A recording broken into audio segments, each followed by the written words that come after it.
Selamat pagi, ketemu lagi dengan gue Lembu Tambun di Jurnal Lembu. Suara gue agak beda ya, karena hari Minggu kemarin teman-teman jadi lagi hilang suaranya. Sekarang gue sengaja aja mau bikin podcast dalam keadaan suara gue yang sebenarnya lagi habis di hari Minggu kemarin, minggu lalu ya gitu. Dan lagi masa-masa penyembuhan dan gue lagi pengen banget dengar suara gue dalam keadaan serak-serak basah gitu ya, masih kering gitu. Tapi juga kontennya juga kalau nunggu gue sembuh dulu juga nanti takut gue lupa gitu. Ini soalnya masih fresh banget. Jadi, nah gue cerita dikit. Minggu lalu itu terakhir kami bersama teman-teman tuh ada diskusi soal buku berjudul Start With Why. Dan selama kurang lebih hampir beberapa bulan sebenarnya tuh kita ada diskusi buku mengenai Start With Why ini gitu ya, yang ditulis oleh Simon Sinek, yang sebagian besar di dalamnya membahas mengenai ya yang menjadi contoh adalah Apple gitu ya. Kenapa Apple tuh mudah diterima, kenapa Apple itu eksklusif, kenapa Apple tuh mahal gitu. Dan itu semuanya dimulai karena why-nya. Perusahaan yang bagus itu dan biasanya long terms biasanya karena why-nya tuh dapat. Perusahaan itu why-nya dapat.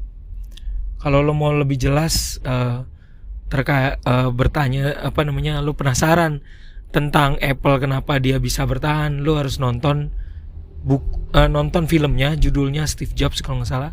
Dan bukunya itu ada yang bagus menurut gue, judulnya Steve Jobs juga, tapi karangan dari Walter Isaacson kalau nggak salah gitu.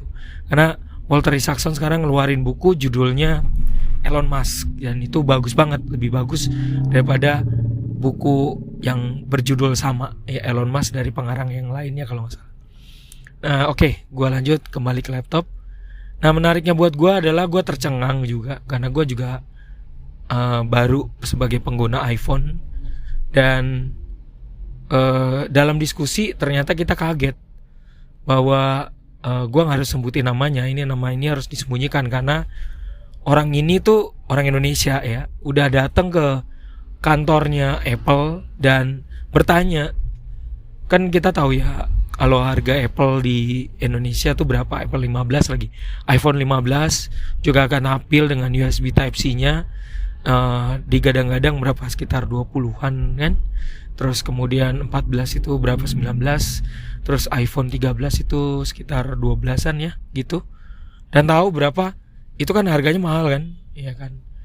Tapi harga produksinya konon katanya nih, dari informasi dari pabriknya, dari sono yang diinformasikan ya, ternyata harganya produksinya tuh untuk satu iPhone-nya itu cuma $10. Kali aja tuh berapa dengan dolar kita sekarang, bayangin tuh berapa nilainya dan harga jualnya. Jadi apa yang bikin mahal sebenarnya? Kalau kita jangan pakai rupiah deh, kita pakai negara luar aja. Kalau kita seandainya beli di luar tuh berapa, tetap mahal juga kan gitu. Pasti ya sekitar di atas 5 jutaan juga kan. Pertanyaannya, kenapa bisa mahal gitu? Karena kita membayar why-nya. Kita membayar mahal why-nya kenapa iPhone itu diciptakan. Kalau dipikir-pikir ya, bikin aplikasi dia untuk iPhone aja, misalnya Anda mendaftarkan untuk Android dan iPhone, itu akan lebih ribet untuk iPhone gitu. Karena kalau aplikasi untuk iPhone tuh harus ringan dan segala macamnya, dan proses perizinannya tuh lama. Dua, biasanya sih konon digadang-gadang jarang ada virusnya gitu. Nah, terus berikutnya, karena sistemnya yang dirancang itu di dalam tuh emang bagus banget dan eksklusif gitu. Jadi iPhone ini bukan sekedar what and how-nya dari barangnya itu sendiri, produknya, terus bagaimana distribusinya, tetapi pada dasarnya dia memang sudah kuat sejak dari awal itu menemukan untuk why-nya sendiri gitu. Ada jatuh bangun, tetapi why-nya itu berusaha untuk ditemukan sehingga akhirnya mantep untuk nemuin why-nya dari Apple ini sendiri gitu ya. Karena pastinya kalau bicara soal why berarti harus biasanya inspirasinya dari pendirinya gitu. Mau tampil sederhana, apa adanya, terus harus ringan, dan beberapa hal penting. Kayaknya lo patut baca bukunya sih. Tapi kalau mau disempurnakan dari bukunya Steve Jobs, karena kalau Steve Jobs itu kan kayak pengalaman pribadi, terus pengalaman cerita, buku Start With Why itu bisa menggiring Anda untuk melihat, membantu kenapa iPhone itu sangat disuka sebenarnya, ya, dan simple, nggak neko-neko gitu. Dan di situ diceritakan why-nya itu sampai kenapa bisa sampai why itu sampai ke limbik ya, ibaratnya kalau di dalam otak itu ada tempat yang namanya limbic brain, sampai orang itu udah cocok deh sama Apple, kadang-kadang nggak tahu, pokoknya udah aja gitu, nggak bisa jawab dengan kata-kata, dia merasa udah nyaman dan Apple itu bisa menjawab kebutuhannya dia tanpa harus bisa diterangkan gitu. Dan ternyata gue awalnya sebagai Android lovers, ternyata pas nyoba iPhone, oke. Akhirnya gue bilang no debat. Gue cuman bisa bilang no debat. Jadi harga mahal itu relatif. Ya mahal, iPhone itu mahal, bener. Tapi ada nilai yang ditawarkan di situ. Itu mahalnya di situ. Ya.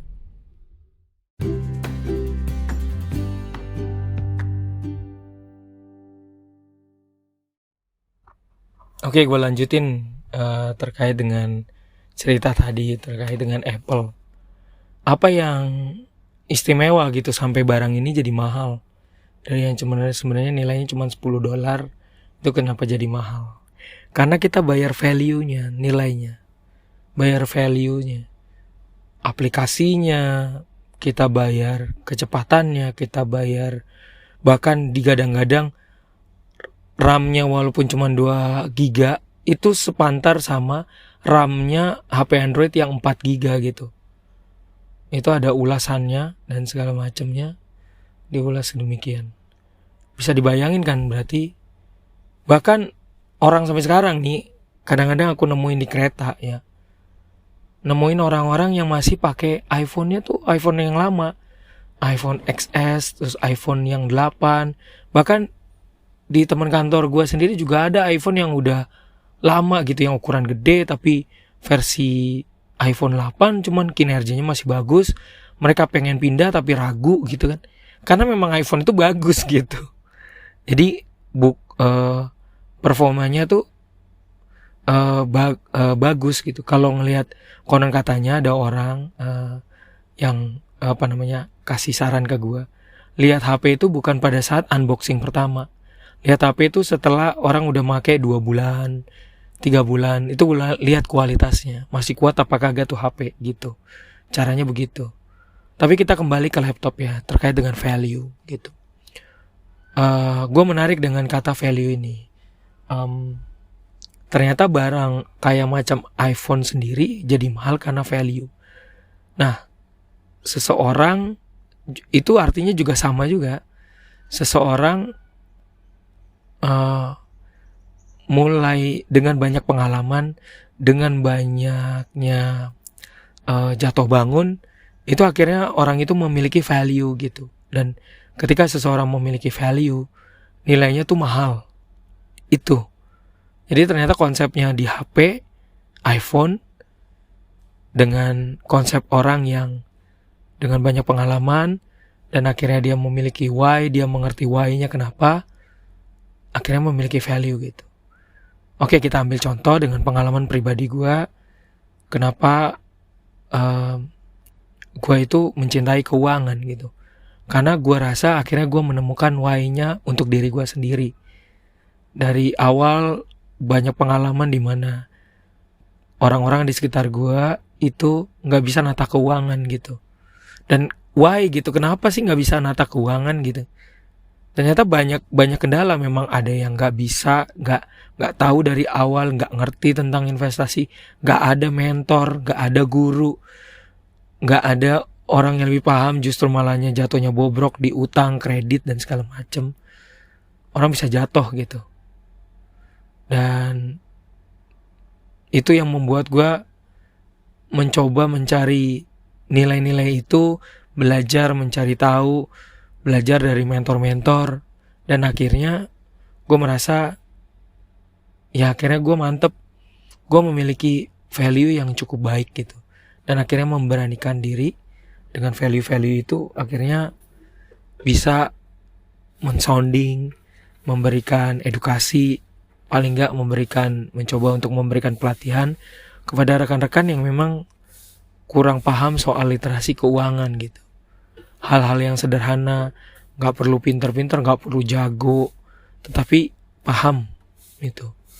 Paham hal-hal yang lebih terkait dengan, ya kalau kita bisa bilang dengan bahasa Inggris, psychology of money gitu. Dan sekali lagi buat kita bersama ya, semakin kita banyak pengalaman, semakin kita banyak menimba, semakin kita jatuh bangun, semakin kita menemukan passion kita menjadi sangat-sangat bernilai, dan nilainya itu sangat mahal, dan karena gak mudah hal itu untuk diberikan atau disampaikan kepada orang lain gitu. Semoga bermanfaat. Salam dari gua, Lembu Tambun.